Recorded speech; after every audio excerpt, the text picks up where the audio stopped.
My dear friend, from where I'm standing, this may sound weird right now. I used to hate music theory. I thought it was boring, difficult, and entailed a lot of memorizing. Not only that, some say that it could damage my creativity, so I geared away from music theory for years. Then one day, I bumped into a friend of mine who happens to play guitar too. We had a little chat, and guitar playing was brought up. He took his MP3 player out and let me listen to this particular track. It had the right blend of pounding rhythm and a powerful guitar melody over an ambient background of bass and electric guitars. In short, it was a beautiful track. And as you may have guessed, it was written and recorded by him. The funny thing was, I played guitar ahead of him. In fact, I was already playing gigs when he was just starting out. I was really shocked when I heard his track. He was already playing better than me, and honestly, I was jealous. And at that very moment, the only thing that ran in my mind was, how the heck did he get that good so fast? I just had to know his secret, so I asked him. At first, he just stared at me, thinking I was just teasing him because he knew I had a long head start. I had to look at him straight in the eye to let him know that I was dead serious. And his answer blew my mind. Practice with knowledge of basic music theory. I felt like I was stung by a bee the size of a man when those words came raining into my ears. No, no, no. That just did not sound right, I thought. Remember, I didn't want anything to do with music theory. I had to ask him, why theory? Simple, he said. The early phase of learning guitar can be compared to a visit at a big amusement park for the very first time. You may find rides that you like here and there and explore more. But going back to your favorite rides can be a pain in the butt if you don't know your directions, and you can get lost easily. And that would be a drag if you only had one day to spend in the park. So the best thing to do is to bring a map with you. That way, you'll know where to find the perfect rides to warm up, and then the ones that you can get crazy at, followed by those for cooling down. That way, you'll have your amusement park experience of a lifetime. But wait, isn't that boring? Isn't it that exploration is a part of the fun? I asked. Yes, that may be the case, he said. But remember, you only have a day to spend at a park that would take more than a day to explore all in all. Music is that big, right? Okay, music theory will give you an idea on how the different rides can be connected and explored in a way that is more efficient, effective, and time-saving, so you could practice more with less time and effort. The secret behind music theory lies behind the concept of understanding and being familiar with the environment that we're engaged with. Look at it this way, he said. Playing for the first time is like watching a television in black and white. Yes, you can already produce some result, but you'll be seeing things with lesser definition and clarity. It would take time for you to familiarize yourself.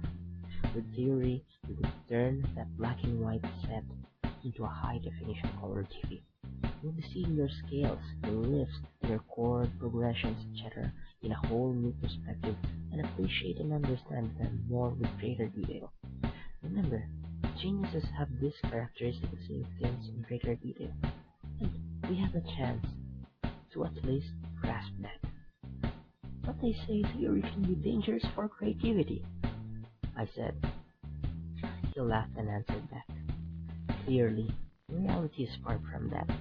Think about the greatest musicians of the past, like Beethoven, Mozart, Bach, and the present, like Vi, Satriani, and Malmsteen. These guys knew theory, right?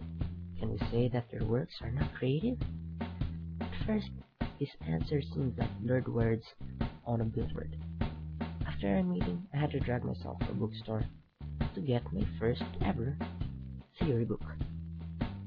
First, I felt like my brain would explode. What I was reading wasn't making any sense. True enough, there were things to memorize. and I hated memorizing. My brain was not just wired to deal with heavy mental gymnastics.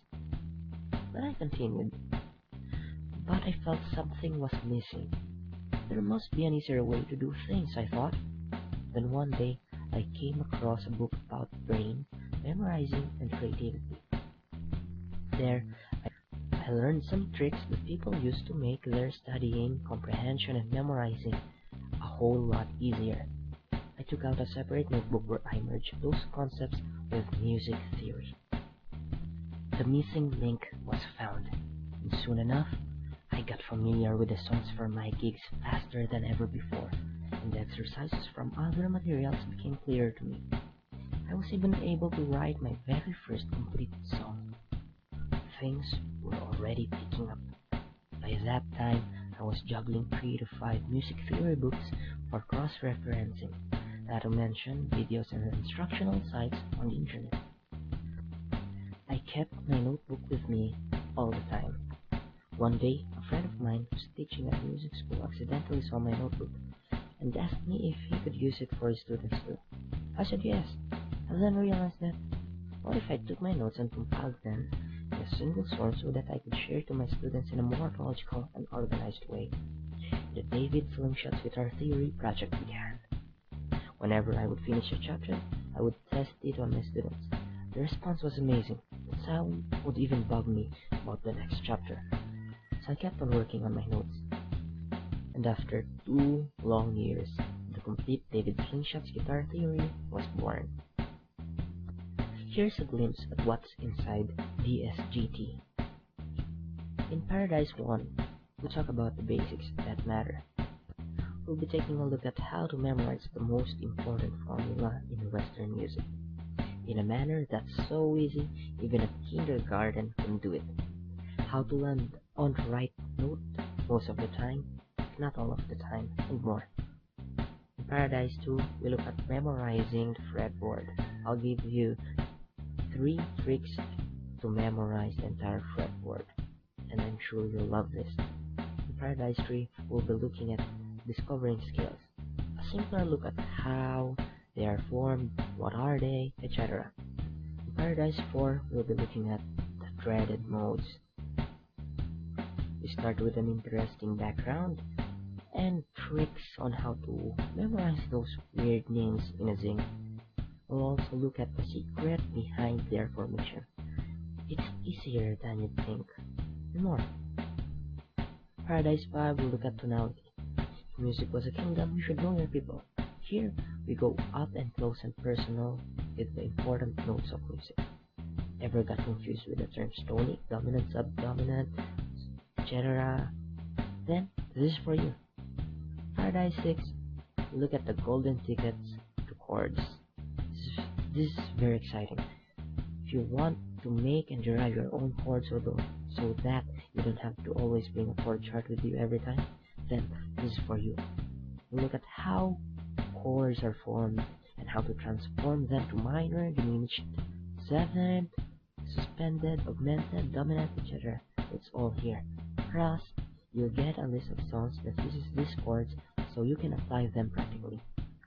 Chapter 7, or Paradise 7, will look at this particular system that will multiply the chords that you already know by 5 times.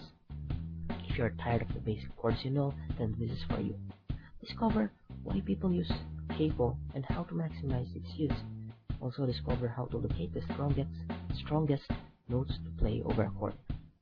Paradise 8 will be looking at secrets to practicing and memorizing scales. This very exciting chapter again. What scale to dig first? We'll be giving 7 tips when digging into scales.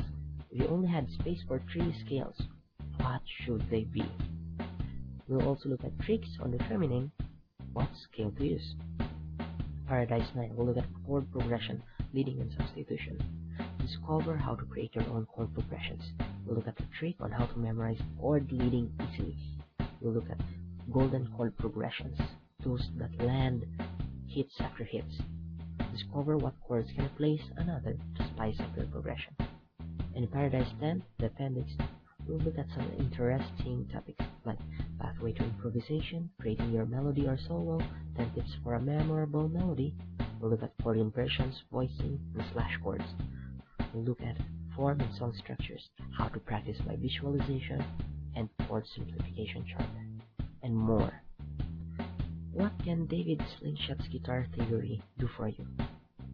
With David Slingshot's guitar theory, you'd be memorizing songs, riffs, and licks easier because you know what's happening within. You'd be building a stronger repertoire. You'd be composing songs in a breeze with more flavors attached. You'd be fast charging your learning. One specialty of DSGT is that we've injected methods that boost retention of concepts. You'd have a strong foundation that would connect the dots of the amazing and wide world of music. You'd be playing with others more confidently and comfortably because you know what you're doing. You'd be able to ride a music conversation better. If you happen to observe, the difference between a novice and an advanced player is their ability to communicate, and music is about communication and expression. You'd be able to share more to others, and in return, you'd be learning more. You'd be taking your music appreciation and listening experience a notch higher with your new level of understanding. If this is your first time to encounter the topics under DSGT, I assure you that your music experience will change for the better. By uncovering guitar theory, you'd be tapping on a 1,000-year history of collective human intelligence, developed by the greats that came before us. These concepts will continue to exist whether we like it or not. It has helped me and my students in a way that I'm very much thankful for. It can do wonders for you too. And this time, we've made things easier for everybody to grasp, to memorize, to retain the information, and all of those things. P.S. Again, if you're guilty of not having a good grasp of music theory, I guarantee that you'll be a different musician with these concepts. Even great musicians that came before us studied at least the very basics of music theory. Do you think it's an accident that you became great? If you want to save more time, money, and effort, then DSGT is perfect for you. Invest now in a material that will unlock infinite possibilities for you. Consider this your guitar Rosetta Stone. Sincerely, Paul Grahana.